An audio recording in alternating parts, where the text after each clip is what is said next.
Hello everyone, आप सभी का बहुत बहुत स्वागत है आपके इस YouTube channel study wire geography में। आज की इस वीडियो में हम आप सभी से चर्चा करने जा रहे हैं हमारे एक बेहतरीन टॉपिक जो अर्बन ज्योग्राफी के सापेक्ष में बहुत अच्छा टॉपिक है, राइट। तो हमें सबसे पहले हमने देखा कि नेचर एंड स्कोप। अब इसके साथ साथ जो सेकंड हमारा क्वेश्चन बनेगा मेजर कॉन्सेप्ट ऑफ, ठीक है। तो इसके अंदर हम स्टडी करेंगे मेजर कॉन्सेप्ट ऑफ किसके संदर्भ में, अर्बनाइजेशन, अर्बन ज्योग्राफी के संदर्भ में। देखिए, सबसे पहले हमने समझा कि अर्बन ज्योग्राफी है वो सेटलमेंट ज्योग्राफी का एक सब पार्ट है। और सेटलमेंट ज्योग्राफी कहाँ से निकली है पता है आपको? वो निकली है आपकी किस ब्रांच से? ऊपर हम एक बार देख लेते हैं। ये देखिए यहाँ पे मानव भूगोल का ही एक पार्ट है, ठीक है। ये हमने पहली वीडियो में हमने क्लियर किया। लेकिन जब बात आती है हमारे मेजर कॉन्सेप्ट्स की, कहाँ की? मेजर कॉन्सेप्ट की। तो मेजर कॉन्सेप्ट्स के अंदर हम देखेंगे कि सामान्य अर्थ है नगरीय वृद्धि, नगरीकरण। अर्बनाइजेशन क्या कहती है कि नगरीय वृद्धि। किस तरीके से, आइए हम देख लेते हैं एक बार। नगर की शुरुआत किसी एक छोटे से गांव से होती है, गांव की शुरुआत एक छोटी सी बस्ती से होती है, लेकिन वो छोटी छोटी सेटलमेंट्स बढ़कर एक बड़े टाउन, सिटी या फिर आप डिस्ट्रिक्ट का निर्माण कर सकती हैं। जब उनका ये कोटा पूरा हो जाता है, यानी क्या, वृद्धि का, तो वो क्या है, वो सर्विसेज देनी स्टार्ट कर देती है अपनी पेरिफेरी पर। कहाँ पर? अपनी पेरिफेरी पर वो सुविधाएं प्रदान करना स्टार्ट कर दी जो वो कोर में डेवलप हो जाती है। ये चीज़ हमने रीजनल ज्योग्राफी के अंदर भी पढ़ी है। ये हमारा कोई एरिया है, ये यहाँ पर हमारा कोर एरिया हो गया, यानी केंद्र बिंदु। केंद्र बिंदु के अंदर कोई भी महाविद्यालय भी हो सकता है। महाविद्यालय की जब बात आती है तो वो क्या है, वो अपने आसपास के गांवों को अपनी सुविधाएं प्रदान करता है, ठीक है। या फिर कोर एरिया के अंदर हमारे पास जो है वो डिस्ट्रिक्ट सेंटर होते हैं शहरों के अंदर। दिल्ली में आपने सुने होंगे कि वहाँ पे डिस्ट्रिक्ट सेंटर पे ये हमें काम है, अच्छा वो हमें उन सुविधाओं का लाभ उठाना है, तो वो क्या करेंगे, ज़िले के किसी भी कोने पर रहते हो लेकिन वो क्या करेंगे, वो वहाँ पर मूव करेंगे। स्टडी सेंटर बने होते हैं, वो वहाँ पर मूव करेंगे। अच्छा, जब कोई मार्केट सेंटर है तो वो भी दूर दूर से लोग आते हैं वहाँ पर प्रोडक्ट खरीदने के लिए।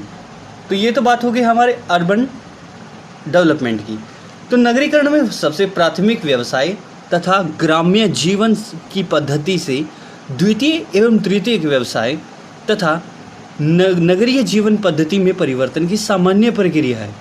कोई एकदम से ये जनरली चेंजेस होते हैं। ये तो है नहीं कि एक तो रातों रात वहाँ पे एकदम से डेवलपमेंट आ गई, नहीं, वो जनरली ग्रो हो गए। उसमें अप एंड डाउन्स आपको देखने को मिलेंगे। और एक और बड़ी बात, जब लाइफ में अंदर जनरली डेवलपमेंट होता है ना, तो ऐसे ही अप एंड डाउन्स को जोड़ के बनता है। तो ये नहीं है कि रातों रात आप बिना किसी ऐसी करिए कि वो आप आगे बढ़ गए, नहीं। अप एंड डाउन्स देखना बहुत ज़रूरी होता है जीवन के अंदर, ठीक है। तो नगर की जब वृद्धि करेंगे तो हम पहले क्या देखेंगे, नगरों की संख्या में वृद्धि। अच्छा, दूसरा जो हमारा पॉइंट बनेगा नगरीय जनसंख्या में वृद्धि। पहले तो देखा कि हमने ज़िले के अंदर नगर बने होते हैं, सुना होगा किसी कॉलोनी का नाम नगर रख दिया इन्होंने। तो एक बड़ा जो क्षेत्र है, रीजन है, उसमें छोटे छोटे यूनिट्स या फिर नगर आप ही नहीं कह सकते हैं, वो जुड़कर एक क्षेत्र का रीजन का निर्माण करते हैं। ये चीज़ें हमने पढ़ी। नगरीय वृद्धि के साथ साथ कुल जनसंख्या के अनुपात में वृद्धि। फोर्थ पॉइंट हमारा कहता है कि नगरीय घनत्व के साथ साथ इसका प्रयोग किया जाता है, ठीक है। नगरीय घनत्व किस तरीके से कि पर किलोमीटर स्क्वायर एरिया में कितनी जनसंख्या वहाँ पर रहती है। जब बात आती है हमारे एक और पॉइंट की कि वहाँ पर जनसंख्या वितरण कैसा है, जनसंख्या वितरण, इंग्लिश में इसको बोलेंगे हम पॉपुलेशन डिस्ट्रीब्यूशन। तो वो क्या है कि कोई हमारे सेटलमेंट है वो कैसी है, वो इस तरीके से बसावट है या फिर इस तरीके से बसावट है बिखरे तौर पर। सबसे अच्छी बसावट पता कौन सी होती है? वो होती है सम्मोहित। ताकि डेवलपमेंट करने में आसानी हो। बिखरे हुई सेटलमेंट का डेवलपमेंट करना इतना आसान कार्य नहीं होता, ठीक है। कोई भी योजना लानी हो तो उससे पहले सर्वे होता है, लेकिन सर्वे करने से पहले जब हमें पता चल जाए कि बिखरे तौर पर जनसंख्या है, अरे बाबा, फिर तो वही बात है, गलत रिपोर्ट भेजी जाएगी। तो नगरीकरण एक बहुआयामी प्रक्रिया है जिसके अंतर्गत नगर की ओर होती है। कैसे होती है, आइए हम आपको समझा देते हैं एक बार। सबसे पहले पॉइंट देख लेते हैं। सबसे पहला पॉइंट है हमारा भौगोलिक और भौतिक पक्ष। दूसरा पॉइंट है हमारा सामाजिक और सांस्कृतिक पक्ष, आर्थिक पक्ष और डेमोग्राफिक पक्ष, ठीक है, जनांकिकीय आप इसे कह सकते हैं। कॉन्सेप्ट ऑफ टाउन, देखिए टाउन का जो है वो अच्छे तरीके से समझा देते हैं।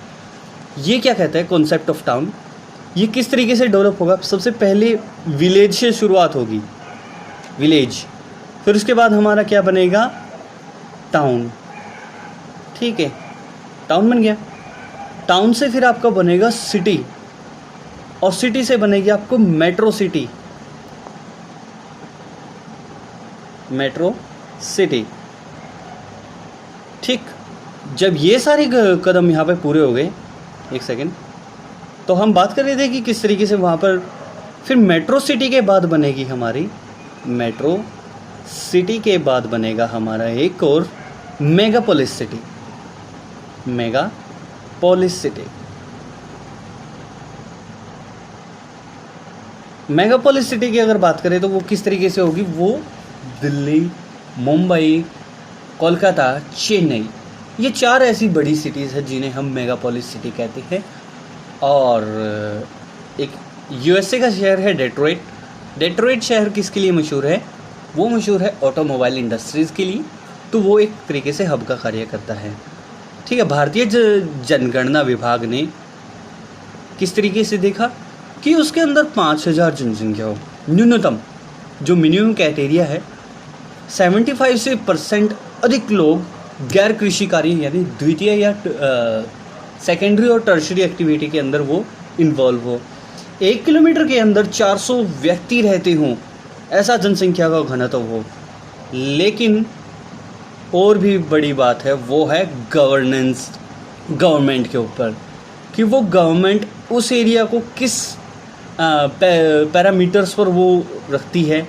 वो कहीं उसे पिछड़ा हुआ नगर तो नहीं मानती, ठीक है। उस नगर का योगदान आर्थिक तौर पर कितना है, सबसे बड़ी बात यही है, ठीक है। फिर concept of site and situation. Site कैसे होती है, हमारी कोई साइट है, ठीक है, इसका कॉन्सेप्ट क्या कहता है कि नगरों के विकास के लिए किसी साइट का होना उतना ही ज़रूरी है जितना कि नगर बनने की सिचुएशन का, ठीक है जी। और इसके उत्तम स्थल के लिए पॉइंट हमारे बनेंगे। सबसे पहला है उपयुक्त भूमि, भूमि अच्छी होनी चाहिए, बिल्कुल प्लेन एरिया।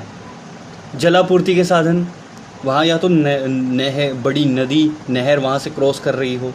परिवहन की सुविधा, ऐसा ना हो कि वो कोई रिमोट एरिया और वहाँ पर परिवहन की सुविधा ना हो, ठीक है। फिर रोजगार के स्रोत, और सबसे बड़ी बात उपयुक्त भूमि और सुरक्षा। और टाउन्स की टाइप हम देखेंगे। सबसे पहले हमारा बनेगा माउंटेन टाउन, हिल टाउन भी आप इसे कह सकते हैं, माउंटेन वैली टाउन, पास टाउन, फुट हिल टाउन, प्लेन टाउन और प्लेटू टाउन, और उसके साथ साथ डेजर्ट टाउन और lake town, river bank town और नोडल टाउन। नोडल किसे कहते हैं, नोडल को दूसरी भाषा में आप डिस्ट्रिक्ट टाउन कह सकते हो, ठीक है, डिस्ट्रिक्ट टाउन, ओके। फोर्थ है हमारा इकोनॉमिक बेस। इसको हम देखेंगे इकोनॉमिक बेस कैसे, इसके लिए हमने 2 भागों में विभाजित किया, बेसिक एक्टिविटी और नॉन बेसिक एक्टिविटी। बेसिक और नॉन बेसिक कैसे, सबसे पहले हम बेसिक को जान लेते हैं। वे वस्तुएं व सेवाएं जिनकी आपूर्ति नगर की सीमा से बाहर हो रही हो, वो बेसिक एक्टिविटी है। इसको हम उदाहरण से समझें। सिटी सेंटर के अंदर कोई इंडस्ट्री है तो वो अपनी जो है वो दूर दूर के गांवों में अपनी प्रोडक्ट्स या सेवाएं प्रदान करती है, ठीक है। उदाहरण के तौर पर राजस्थान का भीलवाड़ा आपने सुना है, राजस्थान का भीलवाड़ा, वहाँ पर एक सेंटर बना हुआ है जिसे लोग आरसीएम के नाम से जानते हैं, वो लगभग पूरे नॉर्थ इंडिया को कवर करता है, ठीक है। और उसके डिस्ट्रीब्यूशन पॉइंट्स भी बने हुए हैं, जो भी हैं, और उसके सेंटर्स भी बने हुए हैं। फिर बात आती है नॉन बेसिक की। नॉन बेसिक, इनका जो सुविधाएं हैं, सेवाएं हैं, जो भी हैं, उनका प्रयोग दरअसल स्थानीय लोगों द्वारा ही कर लिया जाता है। इसका अच्छा खासा उदाहरण है या तो कोई सैलून हो गया, कोई कन्फेक्शनरी स्टोर हो गया, या फिर मल्टी स्टोर हो गया, या फिर आप उसे रिटेल पॉइंट कह सकते हैं, वे हो गए, ठीक है। और आगे हम देखते हैं कि वो किस तरीके से होगा। फॉर एग्जांपल, किसी नगर में 10,000 कर्मचारी हैं, 1 लाख है, और 1 लाख में से 60,000 जो है वो बेसिक एक्टिविटी, और उसमें से 40,000 जो है वो नॉन बेसिक में है। तो 60:40 का यहाँ पर रेशो हमारा बनने वाला है, ठीक है। और कॉन्सेप्ट ऑफ